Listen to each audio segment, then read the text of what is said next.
ఈరోజు మన ప్రపంచ చరిత్రలో జరిగిన కొన్ని అత్యంత విచిత్రమైన మరణాల కథలు చూద్దాం. కొన్ని వినగానే నవ్వొచ్చేలా ఉంటాయి, కానీ అవి నిజాలు. మరికొన్ని ఒక చిన్న సంఘటన ఎలా ప్రాణాలు తీస్తుందో చూపిస్తాయి. ఇంకా ఆలస్యం లేకుండా మన వీడియోలోకి. నెంబర్ 1, గ్రీకు రచయిత. ఒక గ్రీకు రచయిత బయట కూర్చొని ప్రశాంతంగా ఏదో రాస్తూ ఉన్నాడు. ఆకాశం నిర్మలంగా ఉంది. చుట్టూ ఎలాంటి ప్రమాదం కనిపించలేదు. ఒక్కసారిగా ఆకాశంలో ఎగురుతున్న ఒక గద్ద తన నోట్లో ఒక తాబేను పట్టుకుని వస్తోంది. ఆ గద్దకి ఆ తాబేలు గట్టిగా ఉన్న కవచాన్ని పగిలిగొట్టాలి. దానికి అది సాధారణంగా చేసే పని ఏంటంటే పెద్ద రాయి మీద పడేయడం. కానీ ఈసారి ఆ రచయిత తల్లనే రాయి అనుకుని ఆ తాబేను అతని మీద పడేసింది. ఆ బలమైన దెబ్బకి ఆ రచయిత అక్కడికక్కడే ప్రాణాలు కోల్పోయాడు. ఒక సాధారణ రోజు ఇలా విషాదంగా ముగిసింది. Number 2, Milo of Croton. అతను తన కాలంలో అత్యంత శక్తివంతమైన వ్యక్తుల్లో ఒకడు. అతని బలం గురించి కథలు ఇప్పటికీ చెప్పుకుంటారు. ఒకరోజు అతను అడవిలో నడుస్తూ ఉండగా ఒక చెట్టు మధ్యలో పగిలిపోయి ఉండటం గమనించాడు. అది చూసి తన బలాన్ని పరీక్షించాలనుకున్నాడు.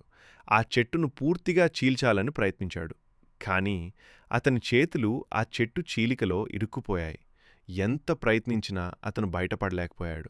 అప్పుడే అడవిలో ఉన్న తోడేళ్లు అతన్ని గమనించాయి. అతను కదల్లేని స్థితిలో ఉన్నాడు.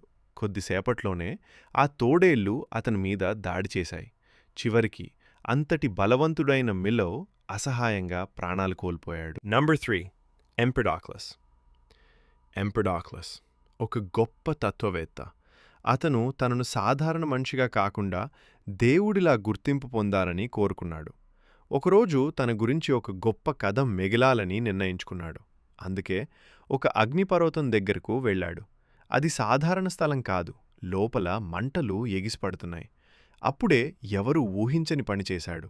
అతను నేరుగా ఆ అగ్నిపర్వతంలోకి దూకేశాడు. ఆ అగ్నిలో అతను పూర్తిగా కాలిపోయాడు. చివరికి తనను దేవుడిగా గుర్తుపెట్టాలని ప్రయత్నించిన ఎంపెడాక్లస్ ఒక విషాదకరమైన మరణంతో ముగిశాడు. నంబర్ 4, మిత్రిడేట్స్ ఒక శక్తివంతమైన రాజు.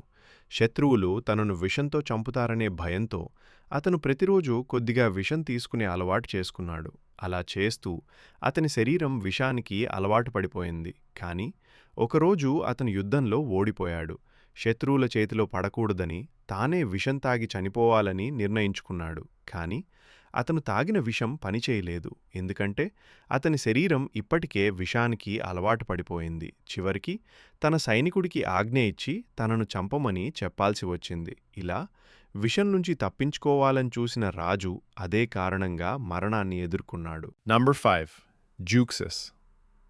జూక్సెస్ ఒక ప్రసిద్ధ చిత్రకారుడు. అతని చిత్రాలు అంత నిజంగా ఉండేవి. పక్షులు కూడా వాటిని నిజమని భావించి వచ్చి తినే ప్రయత్నం చేసేవి.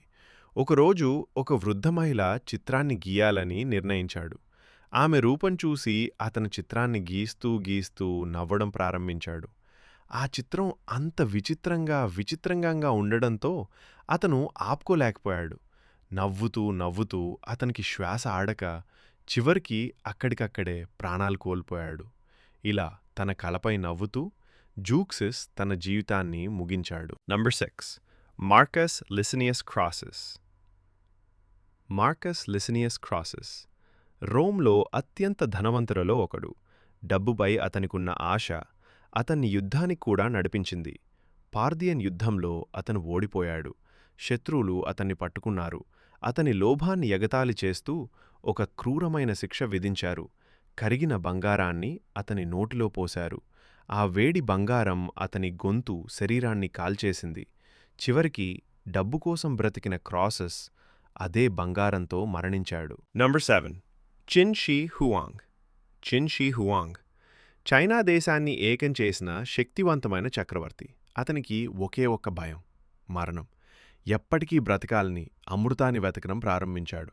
ఆల్కెమిస్టులు ఇచ్చిన ఔషధాలు అతను నమ్మి తాగడం మొదలుపెట్టాడు. కానీ ఆ అమృతంలో ఉండేది పాదరసం. రోజురోజుకు అది అతని శరీరాన్ని నెమ్మదిగా విషపూరితం చేస్తోంది. అతనికి తెలియకుండా అతను తనను చంపుకుంటున్నాడు. చివరికి అమృతం కోసం వెతికిన రాజు అదే కారణంగా మరణించాడు. నంబర్ 8, డ్రాకో ఆథెన్స్‌లో ఒక కఠినమైన చట్టాల రచయిత. అతని చట్టాలు అంత కఠినంగా ఉండేవి, చిన్న తప్పుకే కూడా మరణశిక్ష ఉండేది. ఒకరోజు ప్రజలు అతన్ని ఎంతో గౌరవంతో సత్కరించడానికొచ్చారు. ఆ కాలంలో ప్రశంసగా తమ బట్టలు, టోపీలు విసరడం ఒక సంప్రదాయం. అందరూ ఒకేసారి అతనిపై బట్టలు విసరడం ప్రారంభించారు. మొదట అది గౌరవంగా కనిపించింది. కానీ కొద్దిసేపట్లో అతను పూర్తిగా బట్టల కింద కూరుకుపోయాడు. శ్వాస తీసుకోలేక అక్కడికక్కడే ఉక్కిరిబిక్కిరై మరణించాడు. ఇలా గౌరవం చూపించాలనుకున్న ప్రజలే అతని మరణానికి కారణమయ్యారు. Number 9 Hypatia. హైపాటియా ఒక గొప్ప గణిత శాస్త్రవేత్త, తత్వవేత్త.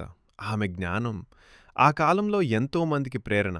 కానీ అదే జ్ఞానం కొంతమందిలో అసూయను కూడా పెంచింది. ఒకరోజు ఒక కోపంతో ఉన్న గుంపు ఆమెపై దాడి చేసింది. ఆమెను ఒక మందిరానికి లాగి తీసుకెళ్లి అక్కడ క్రూరంగా హింసించారు, పొట్టు గుళికలతో.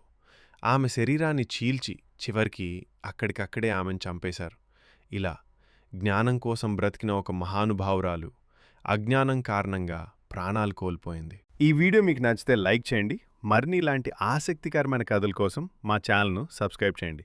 మీ ఫ్రెండ్స్తో తప్పకుండా షేర్ చేయండి.